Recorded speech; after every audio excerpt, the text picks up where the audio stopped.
Okay, let's just jump right in. I want to play a quick word association game with you. Okay, I'm ready. If I say the word law, or, specifically in a biblical context, the Torah, what's the very first image that pops into your head? And be honest. Oh, honestly, red lights in the rearview mirror. Huh. Okay, fair. That or tax audits.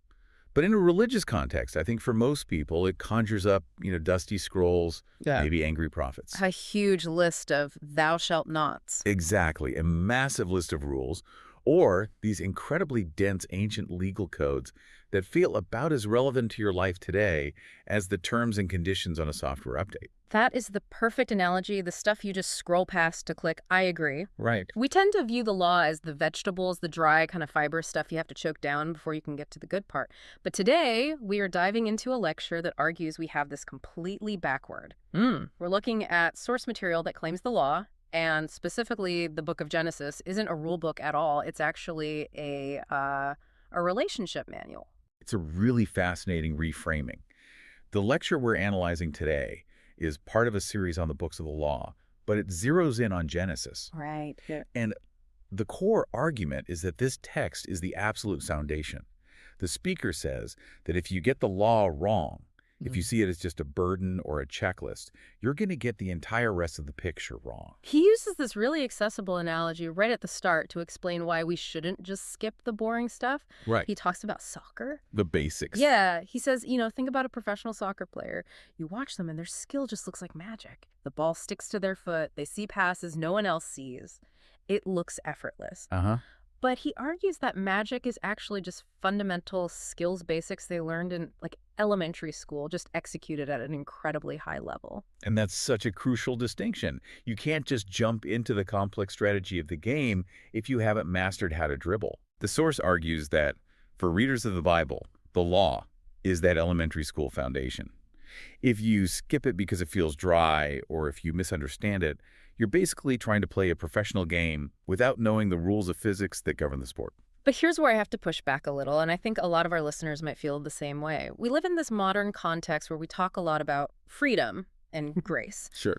There's this idea that the law is the old way, the obsolete operating system. Even Jesus is quoted as bringing something new. So why are we, digging up this old foundation? Shouldn't we just focus on the house that was built on top of it? That is the million-dollar question, and the source actually addresses that tension directly. It mentions the historical friction around this, even back in the first century. The speaker notes that Jesus himself said he didn't come to abolish the law, but to fulfill it. Which is a phrase I hear all the time, fulfill the law. But if I'm being completely honest, I don't really know what that looks like. It sounds a little like a loophole. It does, doesn't it? But the source argues there are two ditches people fall into with this. The ancient audience, the religious leaders, they fell into the ditch of legalism.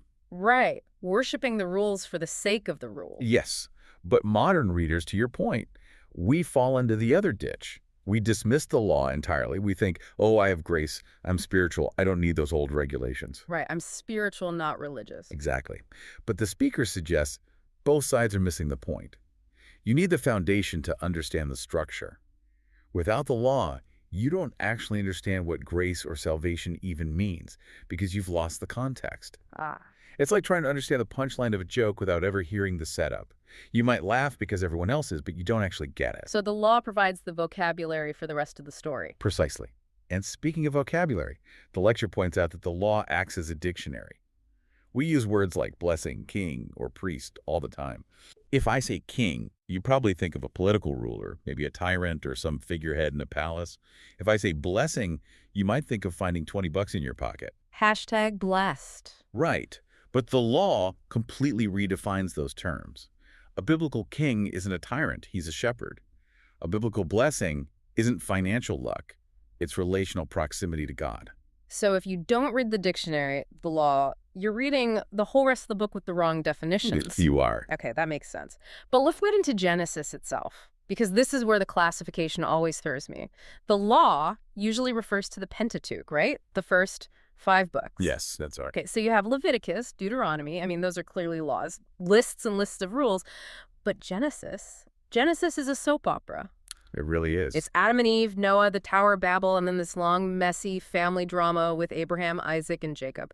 There are barely any legal codes in there. Why is this storybook grouped under the law? That is the puzzle.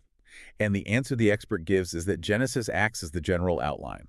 The intro textbook. Exactly. Think of it like the preamble that justifies the later rules. You can't understand the Constitution if you don't understand the history of the revolution, right? Okay, yeah. Genesis is the history that makes the laws necessary. It's the why before the what. The why before the what. I like that. And structurally, the source breaks Genesis down into two very distinct sections. This shift is really important. Chapters 1 through 11 are what scholars call primeval history. The greatest hits, creation, the flood. The big cosmic stuff, God dealing with humanity as a whole. Yeah. But then, at chapter 12, the camera just zooms in aggressively. From chapter 12 to 50, we have patriarchal history. It stops talking about the world and starts talking about one specific family line. Abraham, Isaac, Jacob, Joseph. Right. And have you ever noticed how often the text repeats that exact phrase? The God of Abraham, Isaac, and Jacob. All the time. I always just assumed it was a formality. You know, like a royal title. The speaker argues it's much more intentional than that. By zooming in from this cosmic creator of the universe to the God of Abraham, the text is showing that this God works through people. It's not just the force. Exactly. It's the God of this specific guy and his son and his grandson. It personalizes the infinite. It does. And the whole mission of the text, according to the source, is for you, the reader, to follow that same progression. To move from seeing God as some abstract concept, the God of creation, to being able to say, this is my God. So it's about making the universal personal. The history isn't just a record of stuff that happened to dead people. No, it's a roadmap for a relationship that you're supposed to step into. Okay, so it's a relationship manual. But to understand the relationship, you have to understand the other party involved. You have to look at God. And this brings us to the section of the lecture that, honestly, I found the most jarring. The context versus text debate. This is where the analysis gets really sharp. The expert says text without context is a pretext. Basically, you can't just read the words on the page. You have to read the world they were written in. Right. We are reading this text over 3,000 years later. We have iPhones, Wikipedia. But this was written in the ancient Near East. If you read it like a 21st century science textbook, you are going to miss the point completely. You have to ask, what was it like to wake up in the morning 3,500 years ago? And the answer isn't just no electricity. The answer is fear. Fear. Fear and animism. This is so crucial. In the ancient world, the default setting was polytheism. People believed that nature was alive with divinity, and not in a beautiful Mother Earth kind of way. No. No, in a terrifying way. Imagine you're a farmer. The sun isn't just a ball of gas. The sun is a god. And if that god is angry, he will scorch your crops and your children will starve. Wow. The river isn't just water, it's a spirit. If it's displeased, it floods and destroys your home. The moon, giant trees, massive rocks. These weren't just objects. They were powerful, unpredictable spiritual forces that had to be appeased. So just walking outside was like walking through a minefield of temperamental deities. You are constantly small, constantly threatened. You were a slave to the elements. Exactly. And then, here comes Genesis 1.1. In the beginning, God created the heavens and the earth. To us, that just sounds like a standard opening line. Once upon a time. But to an ancient listener, that was a radical countercultural manifesto. It was a declaration of war on their entire worldview. This is where it gets really interesting for me. Because what it's doing is, it's a demotion. It is a massive, liberating demotion of the universe. By saying God created the sun and the moon, the text is declaring, these are not gods, they are things. Wow. It strips the divinity out of nature. The sun isn't a ruler, it's a lamp. The trees aren't spirits, they're garden decorations. It's a proclamation of who is actually in charge. That completely flips how you read the creation story. It's not trying to explain the physics of the Big Bang. It's trying to tell you that you don't have to be afraid of the moon. Precisely. It's a theology of liberation. But today, because we don't worship the sun, we miss that. We get obsessed with the method. The whole evolution versus creationism fight. Right. The source calls this the method mistake. Modern readers get stuck debating 6 literal 24-hour days versus billions of years. We want the Bible to be a science book. Well, to be fair, the text does say first day, second day. It feels like a timeline. I can see why people get hung up on that. Of course. But the speaker points out a glaring detail in the text itself that should make us pause. In the narrative, you have day 1, day 2, day 3, light sky, land. But the sun and moon, the very things that scientifically mark time, aren't created until day 4. I guess I never really thought about the mechanics of that. If you're taking it as a literal scientific log, how do you have a morning and evening for 3 days without a sun? Exactly. If this were written by a modern scientist trying to trick you, that would be a massive sloppy error. But the speaker argues it's not an error, it's a clue. The author isn't stupid. The structure isn't chronological in a scientific sense, it's theological. The text uses the concept of days to explain purpose, not method. So it's an organizational structure, not a stopwatch. Yes. Yeah. And the structure is leading somewhere. It's all leading to the 7th day, the Sabbath. The source argues the entire creation story is structured to show that the goal of the universe isn't just the manufacturing of matter. The goal is rest and relationship. Okay, so if the purpose isn't just making stuff, but making a home, that brings us to the part of the lecture that was, honestly, the most surprising to me. I did not expect a deep dive into biology, but here we are. Ah, yes. The speaker goes on this incredible tangent about nature's architecture, specifically magpies. The magpie architectural analysis. This was a delightful section. It really was. Yeah. He pivots from the theology of it was good, God looking at creation and saying it is good, to asking what does good actually mean in nature? And he uses magpies to explain it. It's a striking analogy. He described how magpies build their nests. They don't just throw some twigs together in a random tree. First, they hold meetings. That part cracked me up. He describes them all chattering loudly, basically debating real estate. No, not that branch. Too exposed. How about this one? It sounds funny, but it's a survival strategy. They look for safety, for stability, and the construction he describes is incredibly rigorous. They work in pairs. They find the strongest branches for the foundation. Not little twigs, but heavy stuff. And the speaker notes something very specific. They fit the branches together, and if one doesn't fit perfectly, they just discard it. They don't do good enough. I look at my own DIY projects trying to assemble IKEA furniture, and if there's a screw left over, I'm like, it'll hold. And that's why your bookshelf might wobble, but a magpie nest survives a typhoon. The speaker mentions that during strong storms, big tree branches will snap, but you'll often see the magpie nest still intact on the ground, completely solid. Wow. Because good in nature means perfectly designed for its function. And he mentions other animals too, right? Swallows. Right, the swallows building in the eaves of houses, which is bold, right? Living right on top of people. Yeah, it seems risky. But it's strategic. Right. They know that snakes and rats, their predators, tend to avoid humans. So they use us as shields.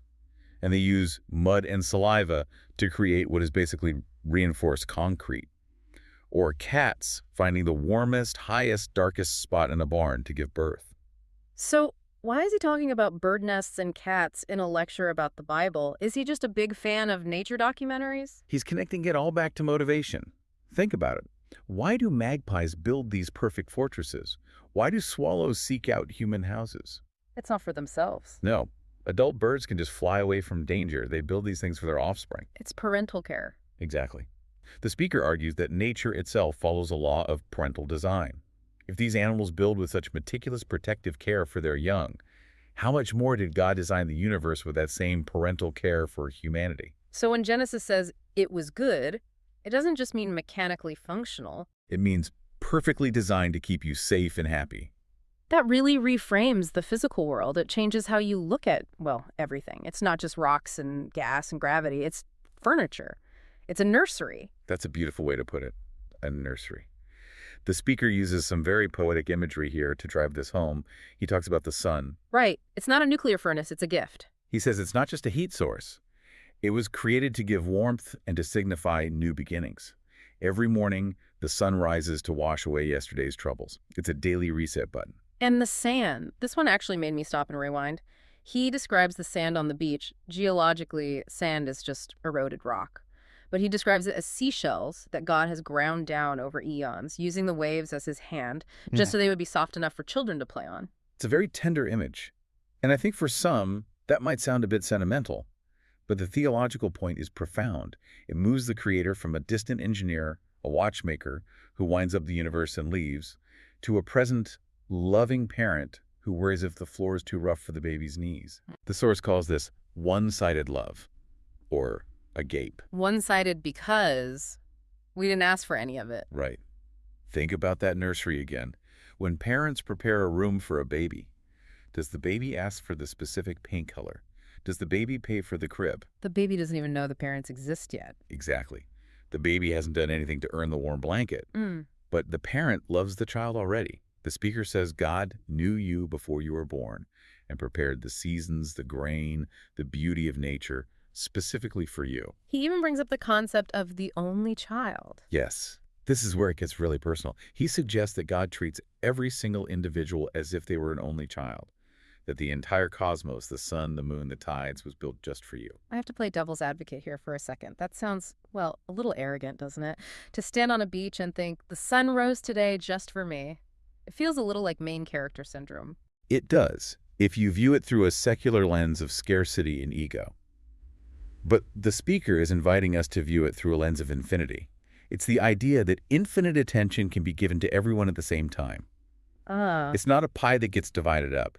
If I look at a sunset and you look at a sunset, we both get the full experience. My enjoyment doesn't steal from yours.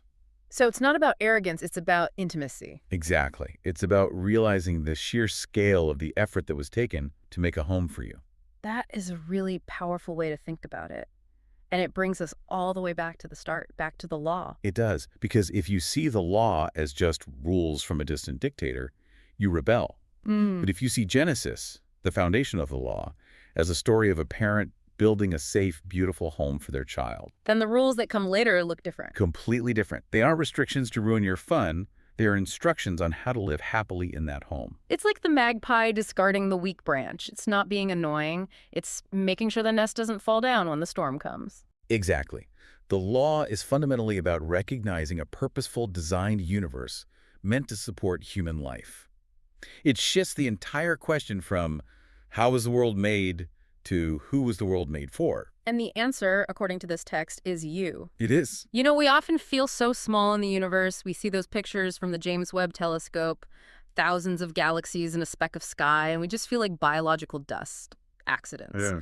But this perspective flips the telescope around. It says the vastness isn't there to make you feel small. It's the scale of the investment.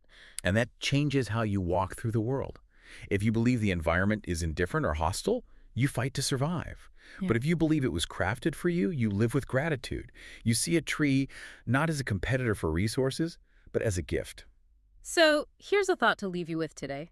The next time you see a bird's nest tucked into a corner of a building, or you watch a sunrise, try to see it through the lens of this deep dive. Don't just see biology or geology. Look for the magpie planning in your own life. Look for the details that seem so meticulously designed just for your benefit. Because if this source is right, the entire cosmos is basically a nursery built with one-sided love, just waiting for you to notice. And that is a foundation worth building on. Absolutely. Thanks for listening to this deep dive. We'll catch you next time.